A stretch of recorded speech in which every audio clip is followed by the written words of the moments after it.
Very good day, classmates. So we are presenting the underachievement, the invisible gifted, and the twice exceptional. So the flow of our presentation would be introduction. The second is understanding the underachievement. The third would be the invisible gifted, and the fourth, the twice exceptional. The five is application, and the last is motivation.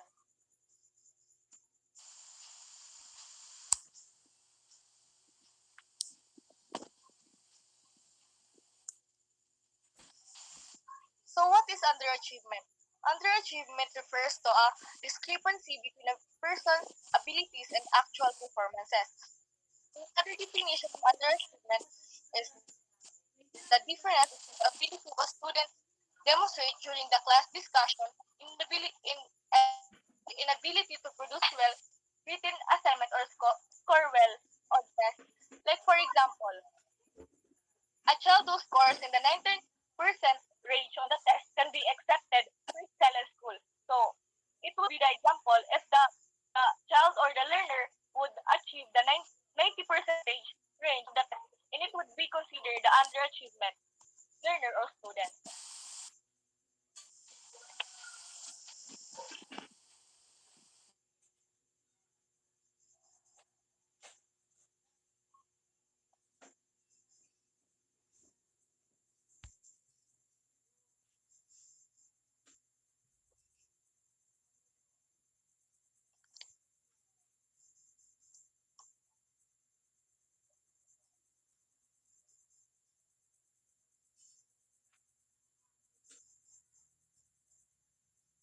The cause of underachievements in gifted individuals is the first cause is perfectionism. Perfectionists may resort or of underachievement as a means to cope with high standards. Underachievement often a coping mechanism in response to self-set expectations or expectations imposed from another. So, the cause of underestimated would be the perfectionist since it will set the standard of a self-set expectations. So the second is lack of challenge. By challenging them to do things they are not used to do can make them more um can make them more kumbaga be more you should be more creative and reward them when they found a solution on this impossible challenge. If the the next is inadequate support. Inadequate support may stem for emotional causes such as pressure to conform, fear of failure, and low esteem, lack of supportive academic environment, and an unsupportive family structure, including living a transit lifestyle.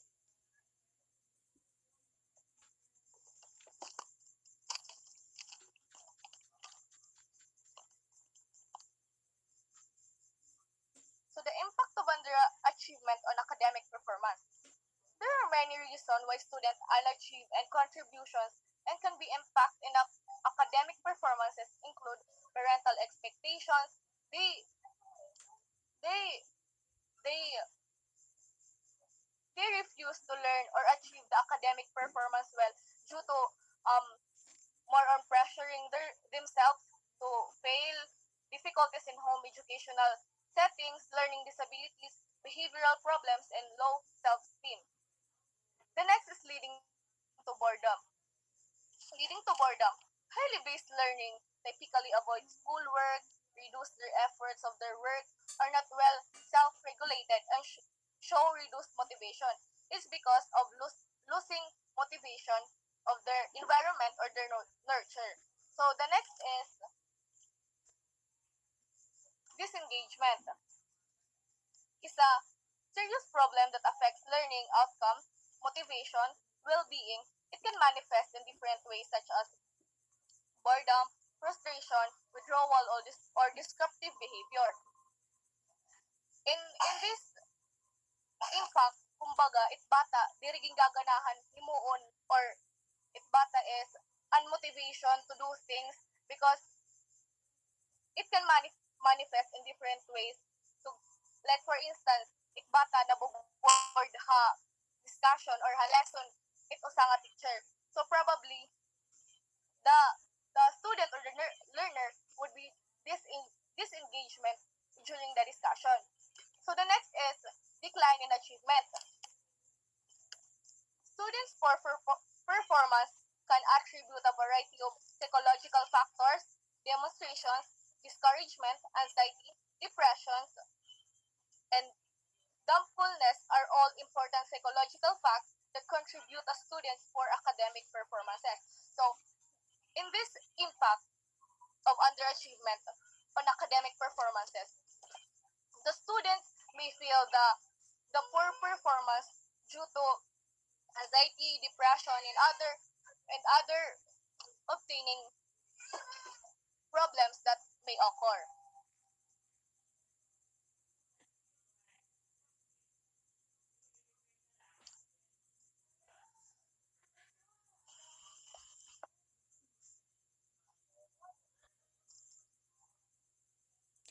Underachievement can lead to several emotional and psychological consequences. Here are the three main effects. First is low self esteem. Underachieving individuals suffer from low self esteem. They may feel that they are not good enough or that they are incapable of achieving success. This can be especially true for gifted individuals who are underachieving, as they are often aware of their potential but struggling to reach it. Over time, these feelings can erode their self esteem, leading to a negative self image. The next one is anxiety. Underachievement can also lead to anxiety. This could be due to the pressure to perform, fear of failure, or feeling overwhelmed by the task at hand. In some cases, the anxiety can become so severe that it interferes the individual's ability to perform academically or socially. The third one is depression. Chronic underachievement can lead to feelings of hopelessness and depression. Individuals may feel stuck in a cycle of underachievement and struggle to see a way out. They may lose interest in activities they once enjoyed and withdraw from social interactions. In severe cases, these feelings can lead to clinical depression. It's important to note that these consequences are interconnected. Low self-esteem can lead to anxiety and depression and vice versa. Therefore, it's crucial to address underachievement as early as possible to prevent these emotional and psychological consequences.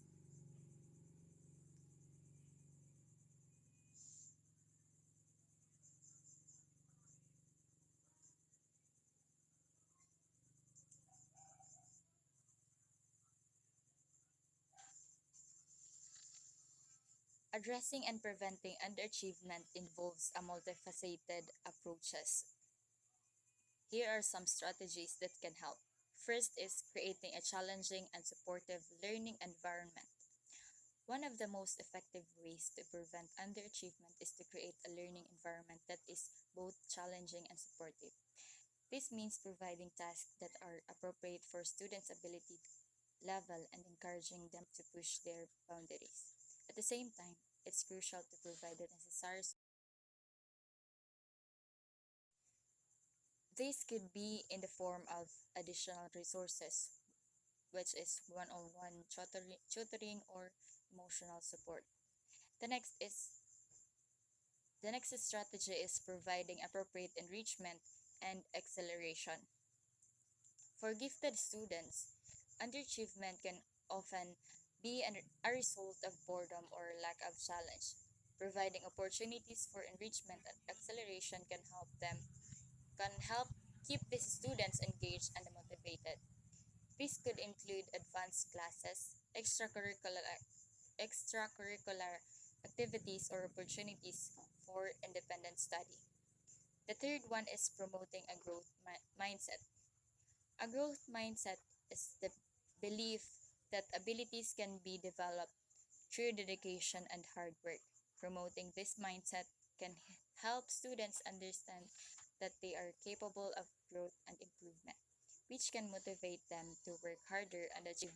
This can be done through positive reinforcement, modeling a growth mindset, and teaching students about the brain's ability to grow and change. Remember, it's important to approach underachievement with empathy and understanding. It's not about blaming the student, but about providing them with the support and resources that they need to succeed.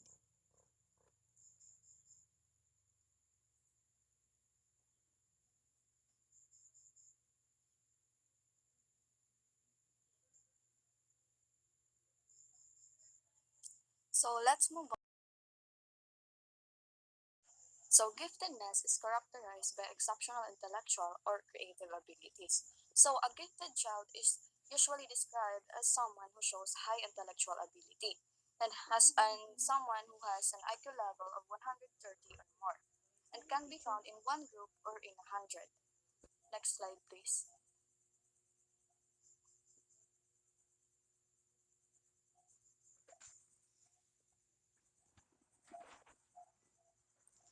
So, the invisible gifted are individuals who do not fit the stereotypical image of a gifted person, often hiding their abilities to fit in. So, it is widely acknowledged that there are many different types of giftedness, and this is supported by Gardner's theory of multiple intelligences. So, some individual may excel in photography, music, arts, dancing, and etc. So, Wiener in the year 2000 explains that those who meet the basic characteristic of being a gifted have something we call invisibility, such as minority students, women, and students with low socioeconomic status. Next slide, please.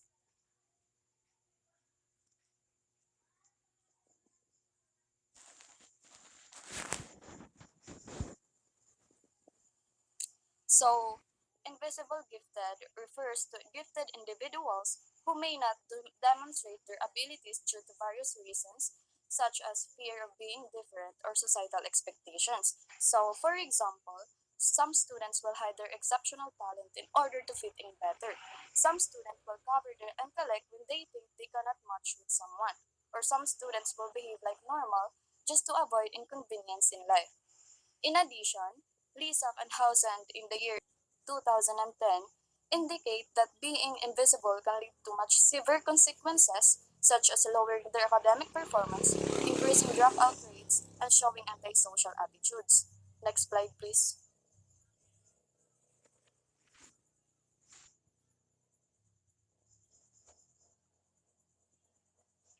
So we have the characteristics of the invisible gifted. First is they have high level of creativity. So they have unique ability to think outside the box and come up with innovative solutions to problems. They are not only good at problem solving but also adept to identifying and defining problems. This skill enables them to tackle challenges from strategic and creative perspective. Next is they have intense curiosity. So they are naturally curious and have a strong desire to explore new ideas, concepts, and experiences. This curiosity drives them to seek new challenges. Last is they have a strong sense of justice. They actively engage in promoting fairness and equity, understand systemic issues, and demonstrate ethical leadership. And they are committed to continuous learning for creating positive social change. Next, so we have here the traits of the invisible gifted. First is the problem solving. So, invisible gifted individuals excel in tackling complex problems that require abstract thinking, pattern recognition, and innovative solutions. They can see connections and possibilities that others may overlook. Second is critical thinking. So they possess strong thinking, enabling them to analyze complex social issues and identifying underlying causes of injustice. This analytical ability helps them develop informed opinions and solutions. Last is the artistic expression. Many invisible gifted individuals excel in artistic fields such as music, visual arts, writing, or performing arts. They have a deep sense of aesthetic and often create original and impactful works. Next, please.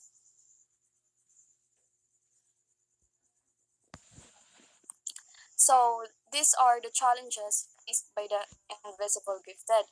First is feeling misunderstood. So, their intense focus and deep emotions may be misinterpreted as aloofness, arrogance, or being overly sensitive, leading to misunderstandings and interpersonal challenges.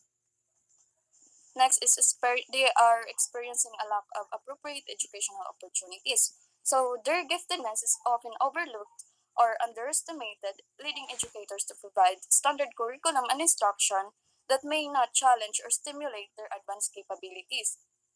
Also, many educational institutions may lack specialized enrichment programs or resources designed specifically to the invisibly gifted students, resulting in a lack of intellectual stimulation and engagement. Last is they are struggling with self-identity. So they may compare themselves to their peers who are visibly gifted or highly successful in conventional ways, leading to feelings of inadequacy or imposter syndrome. They may navigate dual identities, balancing their intellectual abilities and interests with societal expectations, cultural backgrounds, or personal values. Next.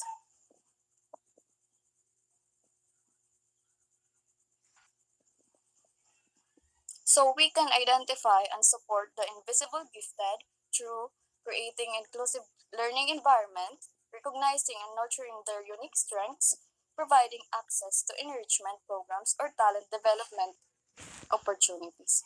And that is all for the invisible gifted.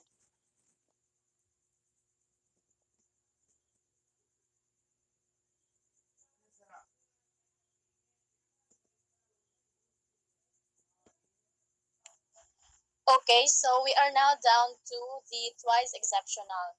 So twice exceptional individuals are gifted students who also have learning disabilities or neurodivergent conditions. So twice individuals who have talents in one or more areas, such as academics, arts, or athletics, while also having one or more disabilities or challenges. These disabilities or challenges can include learning disabilities, ADHD, autism spectrum disorder, or emotional behavioral disorder. The term twice exceptional emphasizes that these individuals have both exceptional strengths and challenges. Their abilities may mask their disabilities or vice versa. It's either their disabilities will be masked by their abilities or their abilities will be masked by their disabilities.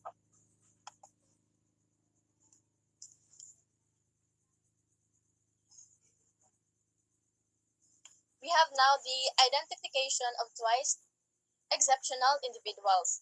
So twice exceptional individuals are those who have both giftedness and disabilities, such as learning disabilities, ADHD, or autism spectrum disorders. They often exhibit a significant discrepancy between their abilities and academic performances. So they demonstrate advanced abilities in a particular area or subject, such as mathematics, science, arts, and music. To identify twice exceptional individuals, it is important to conduct a comprehensive assessment that includes a thorough evaluation of their strengths, weaknesses, and challenges. This assessment should be conducted by professionals who are experienced in identifying and supporting twice exceptional individuals, such as psychologists, educators, or developmental specialists. So we have some of the common methods that are used in the identification process. First, we have the screening, the academic assessment, the cognitive assessment, the achievement testing, the behavioral and social assessment, and the diagnostic assessment.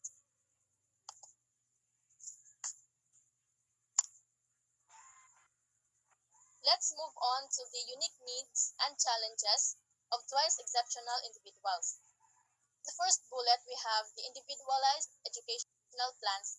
An IEP is a written plan that outlines the specific educational needs of a child with disability. This process is designed to ensure that children with disability receives appropriate services and supports to meet their needs and make progress towards their goal. Next, we have the accommodations. Accommodating the needs of twice exceptional individuals involves recognizing and addressing their strengths and challenges in a comprehensive and individualized manner. To ensure the progress of the ongoing process and growth of a twice exceptional individual, regular monitoring, assessment, and adjustments to the accommodation shall be implemented. Next, we have the specialized support services. In specialized support services for twice exceptional individuals should be tailored to their specific strength, challenges, and educational needs. Some ways to provide specialized support are identification and assessment, individualized educational plans or IEP, gifted education programming, and SPED services or special education um, services.